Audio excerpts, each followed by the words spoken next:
Every revolution begins with words that cannot be forgotten.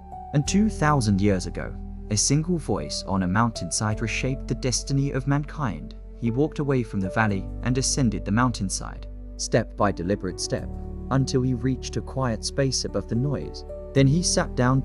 In ancient Israel, when a rabbi sat, the world listened. Sitting wasn't rest, it was authority. It was the posture of revelation. And when Jesus sat, the universe itself leaned closer. This moment echoed across history. Centuries earlier, another man had climbed another mountain, Moses, trembling before smoke and thunder, receiving the law etched by the finger of God. But now, here was something greater than law. The voice that once thundered from Sinai now spoke through human breath, not in smoke, but in sunlight, not in fear, but in grace, not on stone tablets, but on the tablets of the heart. The crowd gathered below him, fishermen with calloused hands, mothers holding hungry children, tax collectors ostracized by their neighbors, men and women whose eyes had seen too much pain to hope again. These weren't the elite. They weren't scholars or priests. They were the ones the world had forgotten, but heaven had not. And then, in that stillness, the words that would outlive empires began to fall from his lips. Blessed are the poor in spirit, for theirs is the kingdom of heaven. The first word shattered everything they thought they knew. Blessed, happy, fortunate, favored. But he spoke it over people who had nothing, over those whose spirits were bankrupt. The poor in spirit, not the proud, not the powerful, not the ones who claimed to be righteous. He blessed the empty. You see, poverty of spirit is not despair. It is awakening. It is the moment you stop pretending that you are enough and realize that God always was. The world says, believe in yourself. Jesus says, surrender yourself. The world shouts, you can do anything if you just try harder. Jesus whispers, without me, you can do nothing. To be poor in spirit is to stand before the mirror of eternity and see your soul for what it is, needy, naked, unable to fix itself. And yet, he calls such people blessed, because they are finally ready to receive. When you have nothing left to prove, you are free to be filled. The kingdom of heaven opens not to those who climb, but to those who kneel. That's where the divine reversal begins. Then he said, blessed are those who mourn, for they will be comforted. The crowd grew silent. They had mourned enough to know that comfort was rare. But Jesus wasn't speaking about shallow sadness. He spoke of the holy grief that comes when you see your sin for what it is. When your heart breaks not just for loss, but for the way you've broken what is holy. This mourning is not hopelessness. It is the beginning of healing. It's the moment your tears become prayers, the kind of crying that cleanses, the ache that leads you home. In Psalm 34, the ancient words echo, the Lord is near to the broken-hearted. Every tear you've ever cried for truth, for forgiveness, for wholeness, none of them were wasted. In heaven's language, those tears are incense. Jesus looked into the eyes of the broken, and he promised them not escape, but comfort, the kind that doesn't erase pain but redeems it. Because real comfort is not the absence of sorrow, it's the presence of God in the midst of it. And the ones who have mourned deeply are the ones who will recognize his hand most clearly when it wipes away every tear. Then he spoke again. Blessed are the meek, for they will inherit the earth. That word meek was a scandal. In their world, only the strong survived. Rome ruled through the sword. Power was taken, not given. Yet Jesus stood there and said the quiet ones would inherit everything. But meekness isn't weakness. It's power under control. It's the lion who chooses silence. It's the soldier who sheathes his sword when he could strike. It's strength restrained by love. When you are meek, you no longer need to prove your worth, because you know to whom you belong. The meek don't conquer through violence. They overcome through trust. They don't dominate. They endure. And in the end, they inherit not because they seized the world, but because they were never enslaved by it. There is a sacred calm that comes when you no longer need to fight to be seen. The world will overlook you. Heaven will not. In the kingdom of God, the gentle become giants. Then his voice deepened, and the words pierced the air like sunlight breaking through clouds. Blessed are those who hunger and thirst for righteousness, for they will be filled. Imagine hunger, not the faint discomfort of skipping lunch, but the ache that consumes every thought. Imagine thirst, the dry, desperate longing of a traveler lost in the desert. That is the kind of desire Jesus spoke of, not casual curiosity about goodness, but a raging, relentless need for what is right. A hunger that no success can satisfy. A thirst no earthly pleasure can quench. Your hunger for righteousness is to crave the world set right in you and around you. It's the fire that makes prophets weep and saints keep praying when the world grows cold. It's the ache that says, God, I want you more than I want anything else. And here's the miracle, that hunger itself is a sign that God is already feeding your soul. He gives you the appetite for what he intends to fill. The world feeds on distraction, but you were made to feast on righteousness. The more you taste of him, the less you crave what once enslaved you. And in the end, he promises, you will be filled, not with more religion, but with his presence overflowing, abundant, enough. Then Jesus shifted. His words turn from the heart's posture to the way it overflows into the world. Blessed are the merciful, for they will be shown mercy. Mercy is the language of those who know they've been forgiven. It's the act of releasing what you have every right to hold. When you could punish, you pardon. When you could judge, you extend grace. Mercy doesn't deny justice, it transcends it. You see, those who show mercy reveal that they understand the mercy they've received. They forgive, because they remember the weight that once crushed them and how grace lifted it away. Mercy is the echo of God's heartbeat through a human life. Then he said, blessed are the pure in heart, for they will see God. Not the perfect in performance, not the ones with spotless reputations. The pure in heart, those whose motives have been refined in the fire of truth. Purity of heart is about loyalty. One focus, one love, one gaze that doesn't wander between God and the world. To be pure is to be undivided, and the reward, they will see God not someday in the distant afterlife, but here, now, in the quiet miracles others overlook. They see him in a sunrise that feels like forgiveness. They see him in the laughter of a child, in the mercy that shouldn't have come but did. They see him because their eyes have been washed by grace, and then the next blessing rang out like a bell over the valley. Blessed are the peacemakers, for they will be called children of God. Notice, not peacekeepers. Peacekeepers avoid conflict. Peacemakers enter it to bring healing. They walk into chaos with courage, carrying the presence of God as their weapon. They build bridges where others build walls. They listen, they forgive, they reconcile, and when they do, heaven looks down and says, that one looks like my child, because God himself is the great peacemaker reconciling humanity to himself through the blood of the cross. Every time you choose forgiveness over retaliation, every time you choose restoration over revenge, the Father sees himself in you. But then came the paradox, no one expected the blessing that didn't sound like one at all.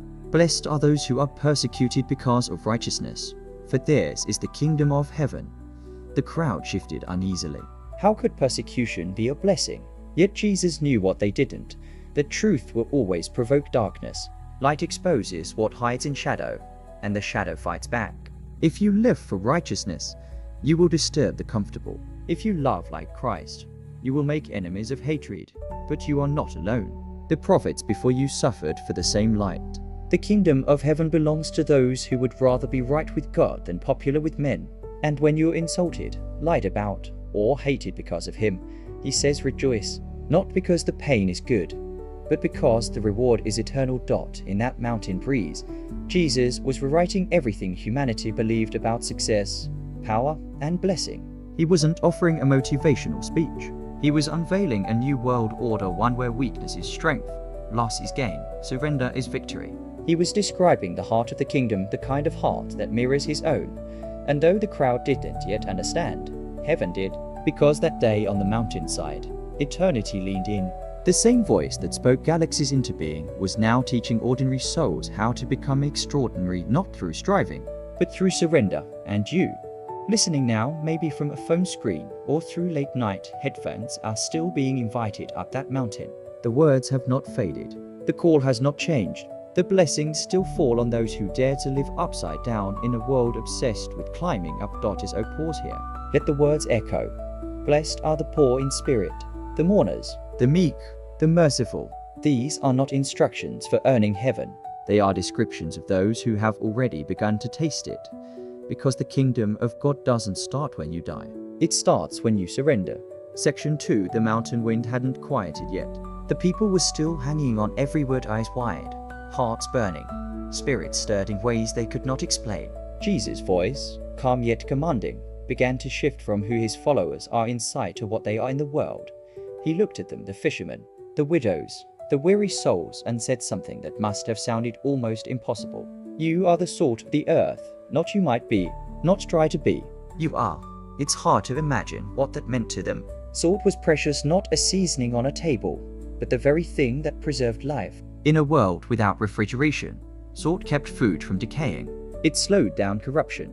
It made things last. It gave flavor to what was bland and protected what would otherwise rot. And Jesus looked at ordinary, overlooked people those society called unclean, uneducated, unimportant, and said, "You are that. You are what keeps the world from collapsing into decay. You are what gives meaning to existence. You are what carries heaven's preservation into a dying world." The crowd must have exchanged puzzled glances. Could they poor, outcast, unseen really hold that kind of power? But salt, for all its worth, is useless if it loses what makes it salt. Jesus continued, his words both comforting and convicting. But if the salt loses its saltiness, how can it be made salty again? It is no longer good for anything, except to be thrown out and trampled underfoot. Salt that no longer preserves or flavors is nothing more than dust. A faith that hides, a disciple who blends in so completely that the world no longer tastes the difference becomes meaningless. He wasn't condemning, he was awakening. He was saying, don't forget who you are. The world needs your difference. If the world cannot tell that you have been with me, what good is your belief? Salt quietly transforms everything it touches, but never by staying apart. It dissolves. It becomes part of the thing it changes. That's what he was teaching them, not separation, but sanctified presence. To be in the world, but not of it. To enter decay and reverse it. To step into bitterness and bring flavor. And before their minds could fully grasp that metaphor, he added another. You are the light of the world. A city set on a hill cannot be hidden. Again, not try to be light, but you are. Because when he speaks identity, it becomes truth. The same voice that said, let there be light, now spoke to hearts, calling light into being inside them. A city on a hill cannot be hidden. Even from miles away, it draws the eyes of travelers in the dark. Light breaks isolation. Light offers direction. Light declares, there is still hope here. Jesus knew what darkness does to the soul. It isolates, blinds, convinces you that you're alone in your struggle. But light breaks lies apart. He said, neither do people light a lamp and put it under a bowl. Instead, they put it on its stand, and it gives light to everyone in the house. The image was simple, but the truth was piercing. Faith that hides itself helps no one. Grace that never shines stays invisible.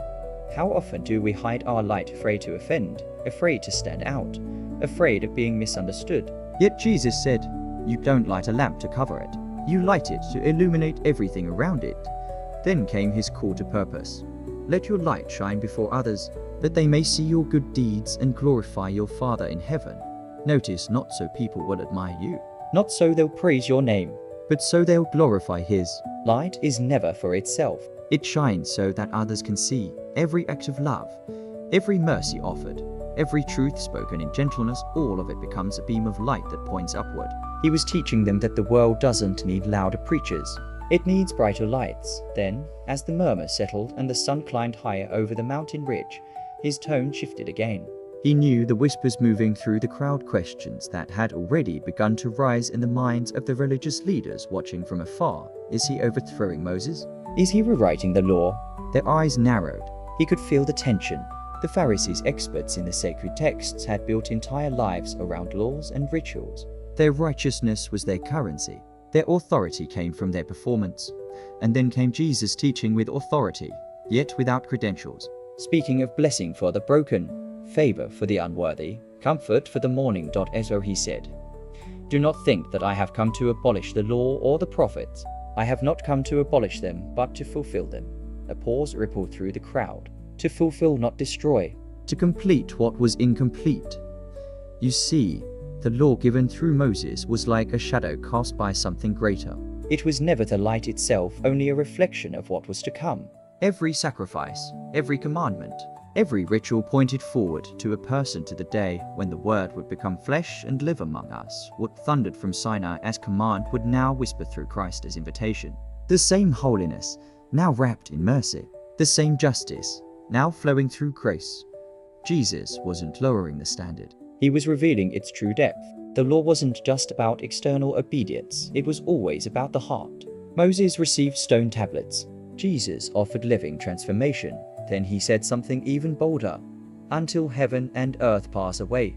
Not the smallest letter, Not the least stroke of a pen will by any means disappear from the law until everything is accomplished. The smallest letter, the yod, a mere flick of ink, even that, he said, matters to God. Every line, every mark, every word in Scripture carries divine weight. Heaven and earth, the mountains, the oceans, the stars themselves will fade before the word of God loses its purpose. And yet, this wasn't about legalism. It was about faithfulness. God's truth is not disposable. His word doesn't bend with culture. It doesn't expire with time. The crowd sat still, awed and uneasy. Then Jesus added the challenge that would change everything. Unless your righteousness surpasses that of the Pharisees and the teachers of the law, you will certainly not enter the kingdom of heaven. The gasp that followed was almost audible. Surpass the Pharisees? Impossible. They were the gold standard of holiness, fasting twice a week, praying in public, memorizing entire scrolls of Scripture, tithing even their spices. They wore their devotion like armor, and Jesus said, not enough to follow rules, not enough to act righteous, not enough to look holy while hiding a corrupted heart. He wasn't telling them to outdo the Pharisees in performance. He was exposing the emptiness of performance itself. They had mastered appearance. He was after authenticity. They had polished the outside of the cup. He was cleansing the inside. They had built fences around sin. He was cutting the root of sin itself. True righteousness is not about doing more. It's about being made new. This is the kind of righteousness that can't be earned. It must be received. It is not a matter of law, but of life. Not discipline alone, but divine transformation. And that is what he would begin to unfold in the verses that followed, how every commandment points deeper than behavior, all the way to the heart.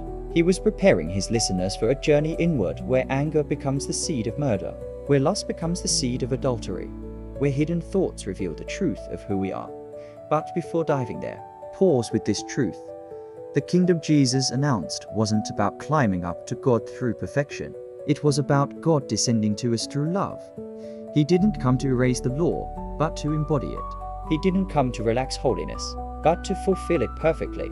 He didn't come to make it easier for us to reach heaven, but to bring heaven down into human hearts. And when he said, your righteousness must surpass theirs, he wasn't asking for more effort. He was calling for new birth. The law written on stone was never enough to change a heart of stone, but the word made flesh could. Imagine standing there, hearing these words, the wind carrying them across the hillside. The echo of ancient thunder now softened into divine compassion. For centuries, people had believed holiness belonged to the priests, the scholars, the untouchable elite. But now, a carpenter's son was declaring that the kingdom of heaven could dwell inside fishermen, farmers, widows, and children. This was not rebellion. It was restoration. It was not revolution against truth. It was truth revealed in full. Jesus was lifting the veil, showing that God never wanted distant obedience. He wanted intimacy, not people who performed for him, but people who walked with him. And that is the heart of fulfillment, not abolishing what came before, but revealing what it was always pointing to. He looked at them again, the crowd that had fallen silent under the weight of revelation, and though his words had been firm, his eyes were full of tenderness. He knew what they would face. He knew how the world would resist them, how religion would misunderstand them, how they themselves would stumble on the way. But he also knew the power of what he was planting in them, salt and light, truth and grace, law and fulfillment, all converging in a single voice on a mountainside. The world didn't know it yet, but that day was the beginning of the end for the old order and the dawn of a kingdom not built on bloodlines or borders, but on hearts made new. And perhaps, somewhere in that crowd, someone whispered, can it really be this simple? Can holiness really begin with hunger? Can heaven really belong to the poor in spirit? Yes, because when he said you are the light of the world, he was not describing what they had achieved. He was revealing what his presence in them would make possible. So let it sink in again. You are salt. You are light. You are the reflection of a kingdom that cannot be hidden. Your faith is not meant to be contained within walls or whispered in secrecy. You were not redeemed to blend in. You were called to illuminate the world's darkness with a love that refuses to go out. And as he spoke those words that morning, heaven watched, knowing that this message would outlast stone temples, outshine burning empires, and outlive every system that tried to silence it. Because light, once lit by the Creator, cannot be extinguished by the world. So if these words are stirring your heart, remember this. Salt doesn't save itself. It preserves others. Light doesn't shine for itself. It reveals the path for those still wandering in darkness. You were made to be both. Not perfect, but present. Not flawless, but faithful. And as long as the world still hungers for truth, the mountain wind will still carry his words. You are the salt of the earth. You are the light of the world. Let your light so shine before others that they may see your good works and glorify your Father in heaven. Section 3. The mountain was still. The air hung heavy with awe. Every word that fell from Jesus' lips was reshaping what his listeners believed was even possible between God and man. The murmurs of the crowd had quieted now. They could feel the shift. The teacher on the mountain was not merely explaining scripture. He was rewriting how they understood righteousness itself. For centuries, the people had been taught to measure holiness by actions, what you did, what you avoided, what others could see. But that day, Jesus began to uncover something far deeper, that sin does not begin with what the hands do, but with what the heart desires. He looked at them, eyes soft but steady, and said, "You have heard that it was said to the people long ago, 'You shall not murder, and anyone who murders will be subject to judgment.' But I tell you that anyone who is angry with his brother or sister will be subject to judgment." The crowd stiffened. They knew the commandment well. It was one of the 10 given to Moses. It was clear, measurable. Most could confidently say they had never broken it. They hadn't killed anyone. They'd never taken a life. They had obeyed. But now Jesus was saying something far more unsettling, that God does not simply judge the knife in your hand, but the hatred in your heart. The words struck like lightning. They burned away the illusion of innocence. Because who among them had not been angry? Who had not replayed a betrayal in their mind, feeding on bitterness, sharpening the edge of resentment in silence? Jesus went further. Again, anyone who says to a brother or sister, "Reka," is answerable to the court. And anyone who says, "You fool," will be in danger of the fire of hell. Reka, a word that dripped with contempt. It meant empty-headed, worthless.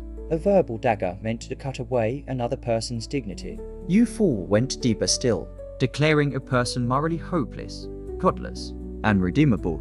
Jesus was showing that every insult born of contempt is a shadow of murder, because it seeks to erase the image of God in another. Murder begins not with blood, but with bitterness. It starts with the moment you stop seeing someone as a soul and start seeing them as an obstacle, a burden, an enemy. The crowd shifted uneasily. He wasn't condemning their hands. He was exposing their hearts. They had believed righteousness meant not doing evil. But Jesus revealed that righteousness meant being free from the desire to. He was peeling away the layers of human morality until only the soul remained bare before the eyes of God. Then his tone softened, though the truth did not. Therefore, if you are offering your gift at the altar and there remember that your brother or sister has something against you, leave your gift there in front of the altar. First go and be reconciled to them, then come and offer your gift. It must have stunned them. The temple was sacred, the altar the holiest place on earth. To leave your offering there unfinished was unthinkable. Yet Jesus was saying something radical. That God values reconciliation over ritual. That peace with one another is worship too. Imagine the scene. You've journeyed miles through dust and heat. You've waited your turn in line at the temple. The priest stands ready to receive your sacrifice. And just as you lift it toward heaven, the Spirit whispers, "You have unfinished business with your brother." Jesus said, "Stop right there. Put it down. Walk away. Make it right. Then come back." It was unthinkable. But that's what made it divine. Because God is not interested in offerings from a divided heart. He does not want songs from a soul at war. He desires mercy more than sacrifice, peace more than performance. You cannot worship the God of reconciliation while refusing to reconcile with his children. You cannot claim to love the Father while despising your brother. So leave the altar if you must, because reconciliation is worship, and when you return, your gift will mean more than it ever could before. Then his words shifted again, this time cutting even deeper to the secret places of the mind. You have heard that it was said, "You shall not commit adultery." But I tell you that anyone who looks at a woman lustfully has already committed adultery with her in his heart. The crowd's breath caught. This was more than moral restraint. It was spiritual surgery. He was not condemning the glance that notices beauty, but the gaze that lingers and imagines possession. The look that feeds fantasy. The thought that turns a person into an object. You see, lust is theft of the soul before the body ever moves. It steals the dignity of another in your imagination. It seizes what was never yours to touch. The religious leaders had built their righteousness on visible boundaries, but Jesus was walking into invisible battlegrounds where the war for holiness is fought in silence. Inside the mind, sin, he was saying, begins in the imagination long before it ever reaches the act. And the eye, though small, is often the gate through which the heart is captured. Then he said words that made the listeners shudder. If your right eye causes you to stumble, gouge it out and throw it away.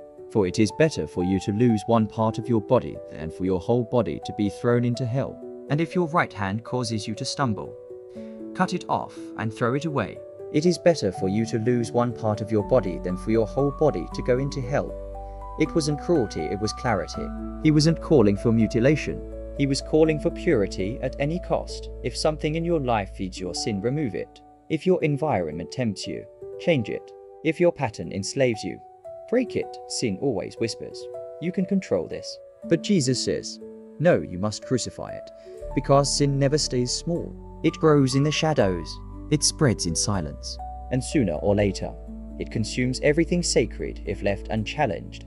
Better to lose what is temporary than lose what is eternal. Better to enter heaven blind and pure than to see everything but God. The crowd trembled under the weight of his words, because they were beginning to understand that holiness was not a matter of hands, but of heart. Then Jesus turned to another wound in their society, one that still echoes in ours. It has been said, anyone who divorces his wife must give her a certificate of divorce. But I tell you that anyone who divorces his wife, except for sexual immorality, makes her the victim of adultery. And anyone who marries a divorced woman commits adultery. In that culture, men held the power to dismiss their wives for almost any reason: for burning a meal, for displeasing them, for growing older while another woman caught their eye. Women were left abandoned, unprotected, shamed. The law of Moses allowed a certificate to formalize divorce, but people had twisted that law into permission for selfishness. Jesus was restoring marriage to its sacred foundation, not as a contract, but as a covenant. He was saying, marriage is not disposable. Love is not replaceable. Vows are not optional. When you join your life to another before God, you form something wholly one flesh. And what God has joined, no man has the right to casually divide. He wasn't condemning those who'd suffered betrayal or abuse. He was confronting the callousness that turns covenant into convenience. He was defending love itself, reminding humanity that commitment reflects the heart of God, who never abandons his bride. Even when she is unfaithful, every marriage, in its truest form, is meant to be a mirror of divine faithfulness. When we cheapen it, we distort that image. But when we honor it, we preach a gospel without words. Then Jesus turned to something seemingly small, but spiritually significant: how people use their words. Again, you have heard that it was said to the people long ago, do not break your oath, but fulfill to the Lord the vows you have made. But I tell you, do not swear an oath at all. Simply let your yes be yes, and your no be no. Anything beyond this comes from the evil one. In their culture, people constantly swore oaths to prove they were telling the truth. I swear by heaven, some would say. By the earth, said others. Some swore by Jerusalem, or even by their own heads. It was supposed to make their words more trustworthy. But in truth, it revealed the opposite, that ordinary speech had lost its credibility. People had learned to manipulate language, to say just enough truth to sound honest while hiding deceit between the lines. Jesus shattered that pretense. He was saying, your words should carry truth without needing decoration. No need for dramatic promises. No need for holy-sounding guarantees. If you are a person of truth, your plain words are enough. Integrity does not need to swear. Character does not need to convince. The Pharisees had multiplied laws about what counted as binding speech. But Jesus was saying the kingdom's citizens live in such integrity that oaths are unnecessary. When your heart is true, your speech will follow. When your inner life is honest, your outer words will carry heaven's authority. Let your yes mean yes. Let your no mean no. And may your life speak louder than your promises ever could. Be why now? The crowd was silent. No one dared interrupt. It was as if the mountain itself was listening, every stone bearing witness to words that would echo until the end of time. They had come expecting a teacher. They found a voice that spoke like creation itself, cutting through centuries of confusion, not with condemnation, but with truth that set the heart on fire. The people had been trained to believe holiness meant keeping rules, but Jesus was revealing a holiness that meant keeping love. A holiness that wasn't afraid to go beneath the surface. A holiness that exposed the disease, but also offered the cure. He was taking them from do not murder to do not hate, from do not commit adultery to do not lust, from perform your vows to be truthful in all things, from bring your gift to the altar to bring your heart first to reconciliation. This wasn't just moral refinement, it was spiritual rebirth. He wasn't improving the old system, he was revealing the heart of God it had always pointed to, because true righteousness isn't about perfection in behavior, it's about transformation in being and standing there before. Then was the embodiment of that transformation, the Word made flesh, the purity of heaven wrapped in human skin, the righteousness they could never achieve, but were now invited to receive when you listen to his words today. Maybe they still pierce you. Maybe you feel the weight of anger you've carried too long. Maybe you remember faces you've hurt or people you've refused to forgive. Maybe you see the shadows of lust, deception, or pride, and you realize he wasn't just talking to them, he was talking to you. To me, not to condemn, but to awaken. Not to shame, but to heal. Because when he reveals sin, he is already offering freedom from it. The same voice that says, "Cut it off," also whispers, "I can make you whole." The same truth that exposes also restores. The same fire that burns away impurity also warms the heart that repents. This is not a list of impossible demands. It is a portrait of divine life, a glimpse of what happens when heaven fills the human heart. And that's what the Sermon on the Mount truly is, not a ladder to climb, but a mirror held up to the soul, showing us our need for grace and the face of the one who provides it. So before the story continues, pause here. Ask yourself, where have I mistaken rule-keeping for heart-keeping? Where have I offered gifts to God while holding grudges against his children?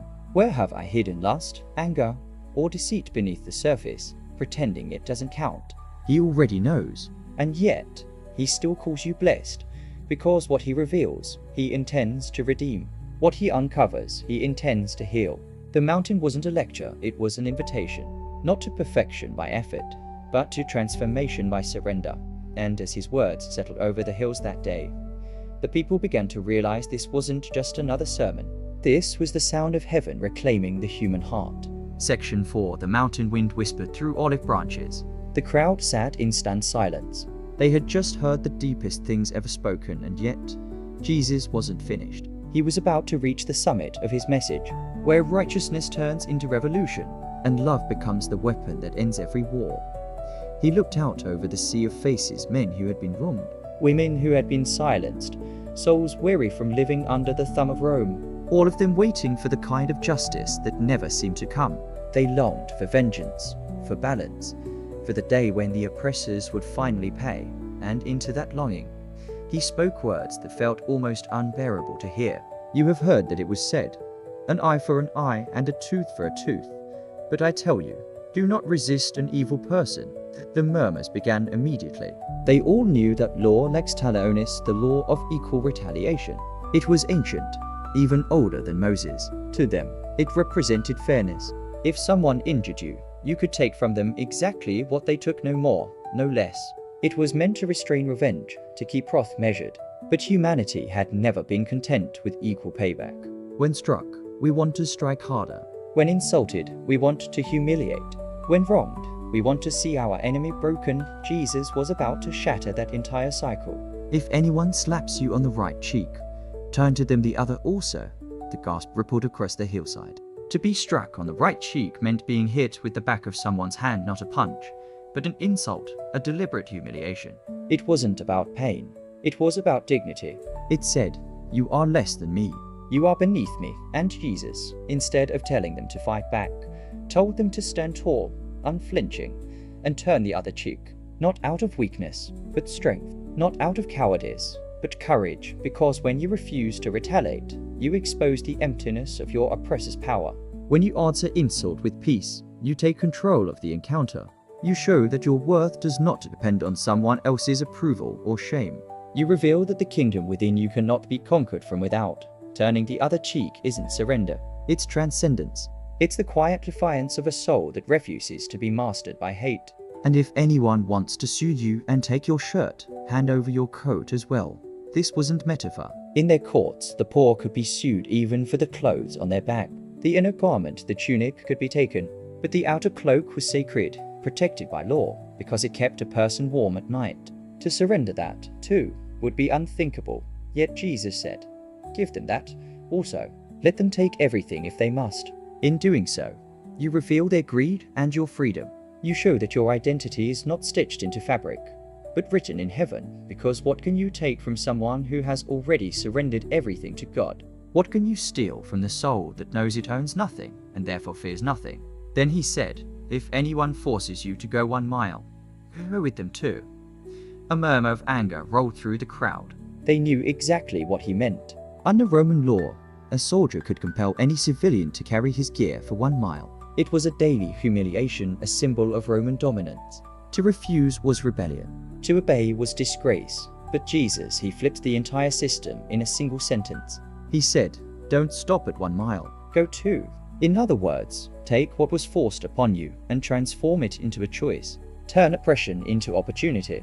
Reclaim dignity not by rebellion, but by freedom." The first mile belonged to Rome. The second belonged to heaven. The soldier may control your body for 1 mile, but only you can decide what happens next. This is the power of kingdom people. They cannot be controlled by circumstance because they live from another reality. They don't react. They reveal. They don't mirror evil. They expose it by doing good. Give to the one who asks you, and do not turn away from the one who wants to borrow from you. In a culture built on scarcity, this teaching was scandalous. But Jesus wasn't creating a new economic law, he was teaching a kingdom posture. A heart unchained from possession. A spirit so free it can give without calculating loss. Because when God is your source, generosity isn't risk, it's worship. You can give and still not be emptied. You can love and still not be diminished.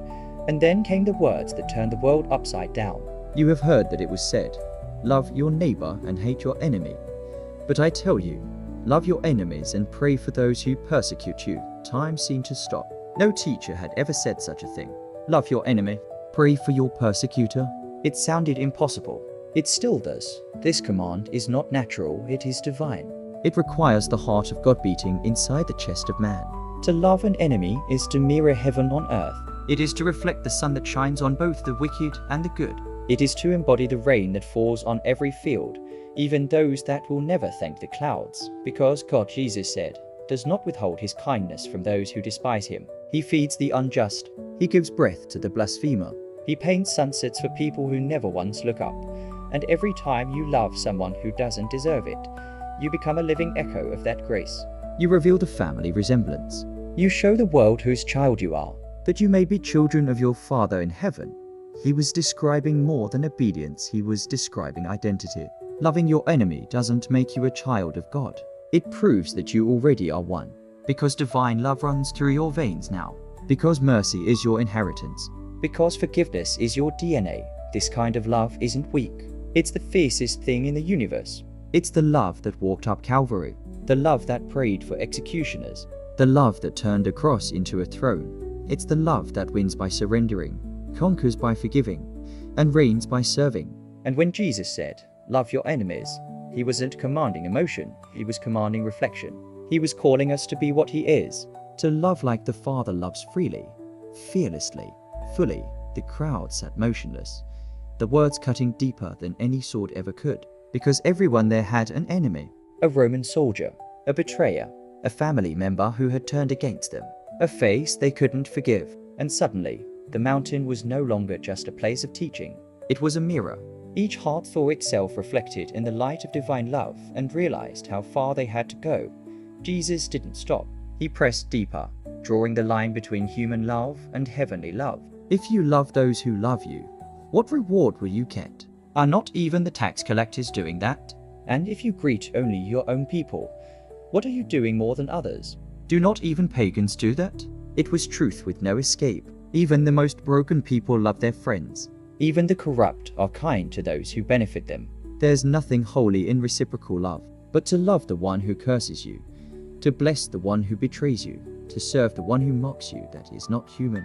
That is divine. He was lifting love from instinct to revelation, from transaction to transformation. Because real love, the kind that reflects the Father, cannot be earned. It cannot be traded. It cannot be contained within circles of comfort. It must overflow the boundaries of who you think deserves it. That's the love that built the universe. the love that sent the sun, the love that keeps the sun rising, even over sinners, the love that will not rest until every heart has been offered grace. Then came the final words of the chapter, the summit of the Sermon on the Mount, the thunderclap at the end of the symphony. Be perfect, therefore, as your heavenly Father is perfect. The crowd must have felt the air leave their lungs. Perfect? How could anyone be perfect like God? But Jesus wasn't speaking of flawlessness. He was speaking of fullness. The word he used, teleios, means complete, mature, whole. It's the love that lacks nothing, the heart that has reached its true purpose. He was calling them, and us, not to human perfection, but to divine wholeness, a life shaped entirely by love. The world's version of perfection is performance, flawless appearance, spotless behavior, endless striving.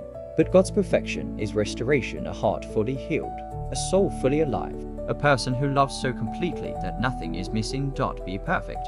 He said, not because you can achieve it on your own, but because your Father is perfect, and His Spirit will make you like Him. This was not condemnation, it was invitation to live as a reflection of divine nature, to become what you were always meant to be.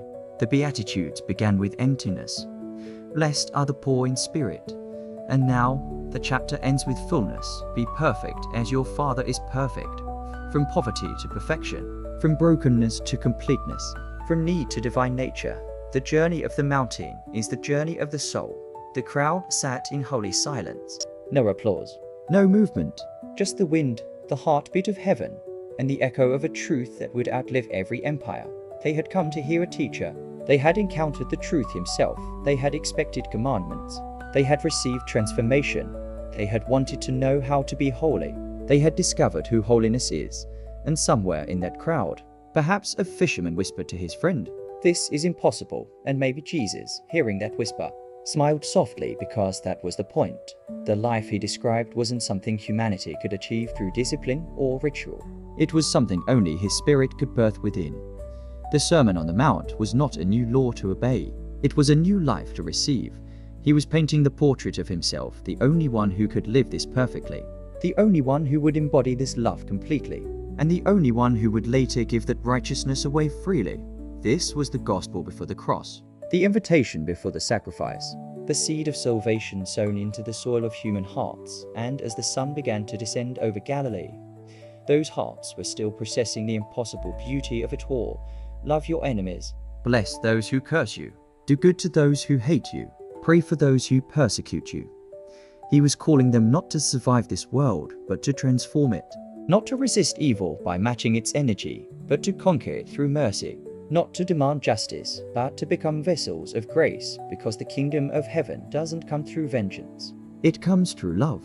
Not soft, sentimental love, but fierce, holy, redeeming love that refuses to let hatred have the last word. As the people slowly began to rise and descend the mountain, the sky blazed with the orange glow of evening. And maybe, just maybe, they understood that they had witnessed something eternal. The same God who once wrote commandments on stone had now written them on their hearts. The same hand that carved the law from lightning was now touching their souls with light. And even if they didn't yet know it, they had seen the face of perfection, and it was love. Section 5. The mountain was quiet again. The golden light of afternoon spilled across the rocks. The people sat still, the echo of perfection still ringing in their minds. Be perfect. Therefore, as your heavenly Father is perfect. They could feel that He had not only taught them something new, He had awakened something ancient, the image of God within the human heart. But now, Jesus began to move from the summit of divine love into the daily practice of it, from the grandeur of ideals to the intimate habits of the soul. He began to speak not about what to do, but why you do it. Be careful not to practice your righteousness in front of others to be seen by them. If you do, you will have no reward from your Father in heaven. The crowd leaned in again. He was cutting into something subtle, but deadly, the desire to be admired for being spiritual. Even good deeds, done for applause, brought from the inside out. The Pharisees had made religion into theater, fasting with sad faces so people would notice, praying on corners so crowds would hear, giving money with trumpets sounding before them. It all looked holy. But heaven was silent, because God doesn't applaud performance, He searches hearts. You could almost hear the conviction ripple through the listeners as Jesus continued. So when you give to the needy, do not announce it with trumpets, as the hypocrites do in the synagogues and on the streets, to be honored by others. Truly, I tell you, they have received their reward in full. But when you give to the needy, do not let your left hand know what your right hand is doing, so that your giving may be in secret. Then your Father, who sees what is done in secret, will reward you. There it was again that phrase that would echo through all his teachings. Your Father who sees in secret. This was the revolution of the kingdom. Religion had made God a distant judge. Jesus was revealing him as an intimate Father, not a God who waits at temples, but one who walks beside you in the unseen. Giving, he said, is not about how much you give, but how much of yourself you let go. It's not about what people see, it's about what God sees. Because the reward of secret generosity is not just blessing its communion. When you give in silence, heaven leans close. The Father sees what no one else sees, the quiet hand that helps, the tear that falls unseen, the kindness that expects no return. And he rewards not with gold or applause, but with himself. Then Jesus turned to prayer. The crowd grew even quieter, because prayer was sacred. Every Jew knew the morning and evening prayers, the recited blessings, the rhythmic phrases repeated for centuries. But Jesus was about to teach something that would change prayer forever. And when you pray, do not be like the hypocrites, for they love to pray standing in the synagogues and on the street corners to be seen by others. Truly, I tell you, they have received their reward in full. But when you pray, go into your room, close the door, and pray to your Father, who is unseen. Then your Father, who sees what is done in secret, will reward you. This was shocking. He was moving prayer out of the temple and into the heart, out of ritual and into relationship. He didn't say if you pray. He said when, because real prayer is not optional for a living soul, it's breath. And he didn't say, pray to the Almighty Judge. He said, pray to your Father. That one word Father shattered centuries of distance. To call God Father was to claim intimacy with the creator of galaxies. To call him Father was to say, you are not far. You know me. You love me. It was the most radical word ever spoken in prayer. Then he added another layer of correction.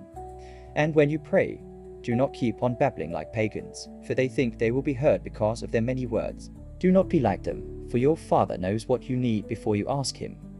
He was freeing them from superstition, the belief that prayer was about saying the right formula, or convincing God through repetition. The Father does not need information. He desires connection. He listens not to eloquence, but to honesty. And then, for the first time, he gave them words not as a script, but as a map. The prayer that would become the heartbeat of Christianity. Our Father in heaven, hallowed be your name. Your kingdom come, your will be done, on earth as it is in heaven. Give us today our daily bread. And forgive us our debts, as we also have forgiven our debtors. And lead us not into temptation, but deliver us from the evil one. It's impossible to overstate the power of these words. Every line is a doorway into eternity. Our Father, not my Father. The first word destroys isolation. It unites humanity as one family under God. In heaven, meaning above, beyond, sovereign but not distant. Heaven is not far. It is God's dimension intersecting our own. Hallowed be your name, the desire that his character be revered on earth. Your kingdom come, the longing for heaven to invade history. Your will be done, the surrender that turns rebellion into worship, and then it descends from heaven's grandeur to human need. Give us today our daily bread, not tomorrow's abundance, today's portion. Forgive us our debts, as we forgive our debtors. Forgiveness received and forgiveness given are the twin breaths of grace. Lead us not into temptation, but deliver us from evil. The plea of every soul aware of its weakness, the cry that says, I cannot stand without you. This prayer is not long, but it contains everything. It begins with God's name and ends with God's deliverance. It touches heaven and earth, sin and mercy, time and eternity, and holds them all in balance, even today. Every time a believer whispers it with a sincere heart, the same wind that swept across that mountain still moves the Spirit, still translating words into worship. When Jesus finished, he said something that pierced through the centuries like a blade of light. For if you forgive others when they sin against you, your heavenly Father will also forgive you. But if you do not forgive others their sins, your Father will not forgive your sins. This was the seal of authenticity. You cannot receive divine mercy and refuse to give it. Forgiveness is not a feeling, it's freedom. The one who forgives unlocks the same prison they were trapped in. When you let go of another's debt, heaven releases yours. Because forgiveness is the proof that love has won inside you. It is the victory of grace over justice, and the echo of the cross long before the nails were driven. Then he turned to fasting. When you fast, do not look somber as the hypocrites do, for they disfigure their faces to show others they are fasting. Truly, I tell you, they have received their reward in full. But when you fast, put oil on your head and wash your face, so that it will not be obvious to others that you are fasting, but only to your Father, who is unseen. And your Father, who sees what is done in secret, will reward you. It was a continuation of the same theme, the secret life with God. Faith that is invisible to the world, but radiant to heaven. The kingdom of God is not built on public displays, but on private devotion. He was inviting them into an unseen rhythm, a quiet intimacy that doesn't need applause. A holiness that doesn't crave recognition. A relationship measured not by how much others see, but how much the Father knows. Everything about Matthew 6 is whisper, as if Jesus lowered his voice so that only those who truly hungered for intimacy would catch it. He was teaching them the art of spiritual secrecy, that the truest things happen in hidden places, the place of prayer, of generosity, of fasting, of love known only between the soul and its creator. This was the antidote to religion as performance, to every human desire to be admired for being holy. He was saying, if you want heaven to notice, let earth forget. If you want eternal reward, ignore temporary applause. The Father who sees in secret. That phrase appeared again and again, like the heartbeat of the chapter. It was the promise that nothing done in love ever goes unseen. No whispered prayer, no private act of kindness, no sacrifice offered in silence. Every unseen act writes its light into eternity. And then, like sunlight breaking through clouds, he began to lift their eyes higher, away from possessions, away from fear, toward trust. Do not store up for yourselves treasures on earth, where moths and rust destroy, and thieves break in and steal. But store up for yourselves treasures in heaven, where moths and rust do not destroy, and where thieves do not break in and steal. For where your treasure is, there your heart will be also. The people who listened to him knew poverty.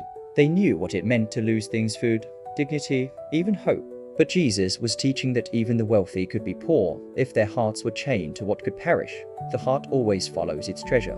Where you invest your attention, your affection, your trust, there your soul abides. And earthly treasure, no matter how grand, always fades. Rust and moths are metaphors for time, because time devours everything that is not eternal. But heavenly treasure, the unseen acts of love, mercy, forgiveness, faith, those remain forever. Every unseen prayer is gold in heaven's economy. Every quiet act of obedience builds cities in eternity. Every surrendered moment writes your name in glory. The eye is the lamp of the body. If your eyes are healthy, your whole body will be full of light. But if your eyes are unhealthy, your whole body will be full of darkness. He was saying how you see determines who you become. If your vision is fixed on what fades, darkness will fill you. But if your gaze is set on what is eternal, light will flood your soul. That's why he said, no one can serve two masters. You cannot worship both God and money, because what you trust will own you, and only one master brings peace at last. Jesus spoke to the fear that haunted every heart, the anxiety of survival, the worry about tomorrow. Therefore, I tell you, do not worry about your life, what you will eat or drink, or about your body, what you will wear. Is not life more than food, and the body more than clothes? Look at the birds of the air. They do not sow or reap or store away in barns, and yet your heavenly Father feeds them. Are you not much more valuable than they? You could almost hear the rustle of wings as he spoke. Birds soared overhead, free from fear, trusting an unseen provider. And Jesus was saying that's what the kingdom looks like. Faith is not denial of need. It's trust beyond need. It's the quiet confidence that your Father knows, even before you ask. Then he pointed toward the wildflowers blanketing the hillside. See how the flowers of the field grow. They do not labor or spin. Yet I tell you that not even Solomon in all his splendor was dressed like one of these. If that is how God clothes the grass of the field, which is here today and tomorrow is thrown into the fire, will he not much more clothe you, you of little faith? The wind stirred the grass as he spoke, and the flowers themselves became a sermon, living proof that beauty and provision come from trust, not toil. Then he said the words that would echo for eternity. But seek first his kingdom and his righteousness, and all these things will be given to you as well. Therefore do not worry about tomorrow, for tomorrow will worry about itself. Each day has enough trouble of its own. This was the secret, the heartbeat of peace. Seek first his kingdom, not success, not survival, not applause. When the kingdom becomes your first pursuit, everything else falls into place. You begin to realize that heaven's economy is different. The more you give, the more you have. The more you forgive, the freer you are. The more you trust, the richer you become. And the more you lose yourself for his sake, the more you find that your life is hidden in him. That evening, when the crowd began to leave, the mountain shimmered with fading light. Some walked away changed, others confused. But everyone knew this. They had never heard anything like it. For the first time, they saw a world not ruled by fear, but by faith. Not built on performance, but on presence. Not controlled by scarcity, but overflowing with grace. And somewhere, deep in their souls, they began to understand. He wasn't just describing life in the kingdom, he was the kingdom, standing before them. The one who would later pray, "Not my will, but yours be done." The one who would give in secret, suffer in silence, and forgive his enemies from a cross. The one who would embody every word he had spoken. The Father who sees in secret would soon see his Son in Gethsemane. And through that secret sacrifice, the door of heaven would open to all who believed. Section 6. The light on the mountainside was changing again. Evening had begun to fall across Galilee. The sea below shimmered in streaks of gold and rose, and the long shadows of the crowd stretched across the grass like living parables. For hours, they had listened to words that cut through their defenses and soothed their wounds in the same breath. They had heard of blessedness that hides in brokenness, of treasures that can't be stolen, of a Father who sees in secret. And now, as the last embers of sunlight clung to the horizon, Jesus began to speak one final time. His voice was gentle, yet carried the weight of eternity. He was closing the sermon that had begun with blessing and would now end with choice, because every revelation demands a response, and every truth requires a foundation to stand upon. He began with a warning, not thunderous, but tender. Do not judge, or you too will be judged. For in the same way you judge others, you will be judged, and with the measure you use, it will be measured to you. The crowd stirred uneasily. Judgment had been familiar language in their world, the language of the proud, the pious, the powerful. They had lived beneath the eyes of critics, measured by purity laws, weighed by human standards. But Jesus was describing something deeper. He wasn't abolishing discernment, he was confronting condemnation. He was speaking to the self-appointed guardians of holiness, those who mistook fault-finding for faithfulness, and called superiority righteousness. He said, "Why do you look at the speck of sawdust in your brother's eye and pay no attention to the plank in your own eye? How can you say to your brother, 'Let me take the speck out of your eye,' when all the time there is a plank in your own eye?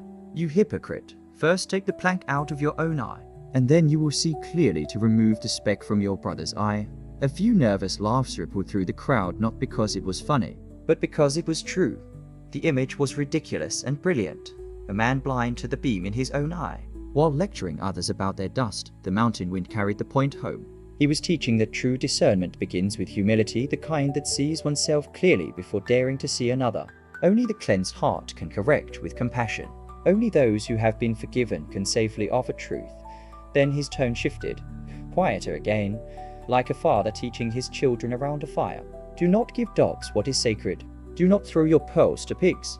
If you do, they may trample them under their feet and turn and tear you to pieces. It was a strange saying, but beneath it was deep wisdom. Not every truth should be forced on ears that refuse to hear.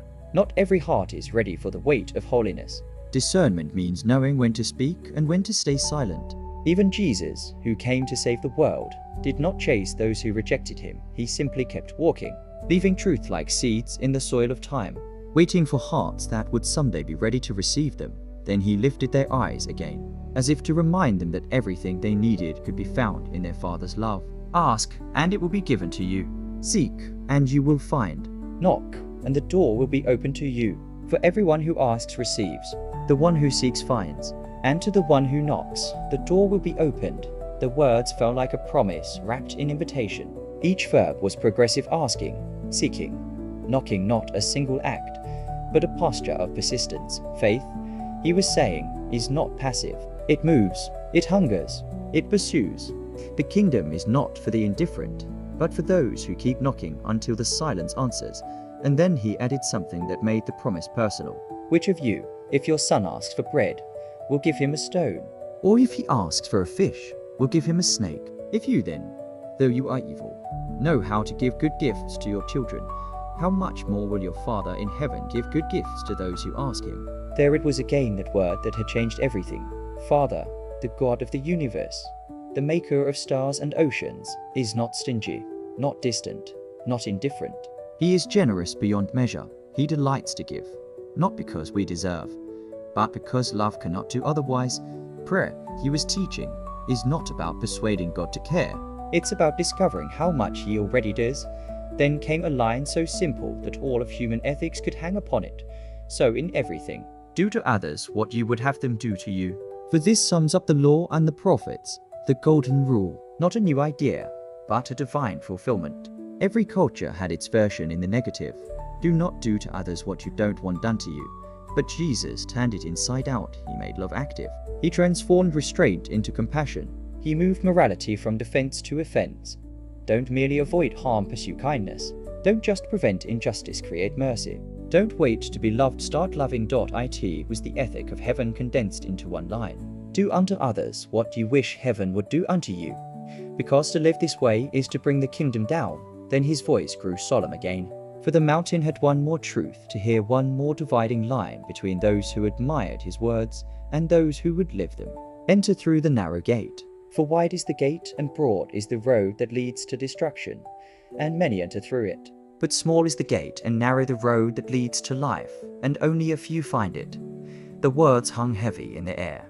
You could almost feel the hush, the quiet awareness that eternity was being spoken of, not metaphorically, but personally. He was not describing punishment, he was describing direction. The wide road is the easy one, the path of self, of comfort, of applause. It asks nothing and promises everything, but ends in emptiness. The narrow road is costly, it requires surrender, humility and grace, but it ends in life. The crowd could feel it. Every person must choose. Every soul must walk its own path up the mountain of faith. Then he spoke of discernment again, of false prophets and the danger of deception. Watch out for false prophets. They come to you in sheep's clothing, but inwardly they are ferocious wolves. By their fruit you will recognize them. Religion had many teachers, but not all bore the mark of heaven. Some spoke truth with their lips and lies with their lives. Some preached holiness, but fed on pride. Some built temples, but not hearts. And Jesus gave them the measure by which to discern. Fruit, not words, not appearance. Fruit, the fruit of mercy, the fruit of humility, the fruit of love. A good tree cannot bear bad fruit, and a bad tree cannot bear good fruit. Simple, but unshakable. Because no matter how convincing the sermon, the roots always reveal the truth. He was teaching them to test everything, even themselves, to look at the harvest of their lives and ask, does this look like Christ? Then came the warning that still sends a chill through the soul of every listener, as if eternity itself leaned in to listen. Not everyone who says to me, Lord, Lord, will enter the kingdom of heaven, but only the one who does the will of my Father who is in heaven. Many will say to me on that day, Lord, Lord, did we not prophesy in your name, and in your name drive out demons, and in your name perform many miracles? Then I will tell them plainly, I never knew you. Away from me, you evildoers. The crowd froze. It was the most sobering thing he had said yet. They had always believed that power proved piety, that miracles meant approval. But Jesus was unveiling a deeper truth, that the kingdom is not built on performance, but on relationship. I never knew you. The words burned, not with anger, but with heartbreak, because to know Christ is not to perform for him, it is to walk with him, to love him, to be transformed by his presence until his will becomes your own, even now. 2,000 years later, the warning remains. Faith without intimacy is empty. Ministry without love is noise. The appearance of power means nothing without the presence of the person. And then after all the warnings, all the wisdom, all the grace and gravity, he ended the sermon with a story. A picture simple enough for a child, but strong enough to anchor eternity. Therefore, everyone who hears these words of mine and puts them into practice is like a wise man who built his house on the rock. The rain came down, the streams rose, and the winds blew and beat against that house. Yet it did not fall, because it had its foundation on the rock. But everyone who hears these words of mine and does not put them into practice is like a foolish man who built his house on sand. The rain came down, the streams rose, and the winds blew and beat against that house, and it fell with a great crash. The mountain fell silent. You could hear the breeze stirring through the grass. You could see the faces, some lifted in awe, Others shadowed with uncertainty. He had given them the blueprint for eternity, and now he was saying, "Build wisely, because storms come to both the wise and the foolish." Faith does not spare you from the rain, but only one house stands when the flood rises, the one built not on hearing, but doing, the one founded on obedience, the one anchored to the rock, Christ himself. That day, the crowds heard the voice that once said, "Let there be light," and it had lit something inside them that would never go out. When Jesus finished speaking, the scriptures say the people were astonished at his teaching, because he taught as one who had authority, not like their teachers of the law, or authority not borrowed, not inherited, but born from the one who was there in the beginning, when mountains first rose from the deep, and as the evening shadows lengthened, some lingered, unable to leave. They looked at him, this carpenter from Nazareth, and realized they had seen the face of God not in thunder or flame, but in eyes that looked at them with love. The mountain still hummed with the echo of his words. And maybe, if you had stood there, you would have seen the faint smile on his face as he watched the people slowly descend the slope, their sandals stirring the dust that would someday carry his cross, because this sermon was not theory. It was prophecy. Every word he spoke would soon be lived, every truth tested, every promise fulfilled. He would love his enemies. He would give in secret. He would pray alone in the night. He would be struck and not strike back. He would carry the cross not for 1 mile, but all the way to Calvary. He would forgive those who pierced him. He would build the unshakable house of salvation on the rock of his own sacrifice. And when the storm of sin and death beat upon that house, it did not fall when he descended from the mountain. He left behind no monument, no altar of stone, only words. But those words would outlast kingdoms. They would be whispered in prisons, sung in cathedrals, quoted on battlefields, and wept over in bedrooms. They would cross oceans, outlive empires, and enter hearts across millennia, because the Sermon on the Mount is not just what Jesus said, it is who he is. And those who build their lives upon him will find that even when the winds howl, the floods rise, and the world shakes, their house will stand. For the rock beneath them does not move. As the night settles over Galilee and the stars awaken one by one, the story ends where it began, on a mountain, with the Word made flesh, speaking light into darkness. The kingdom he described is still coming. The gate is still narrow. The Father still sees in secret. And the invitation still stands. Climb the mountain again. Listen to the wind. Hear his voice. Because the sermon never really ended. It just moved from his lips into your heart.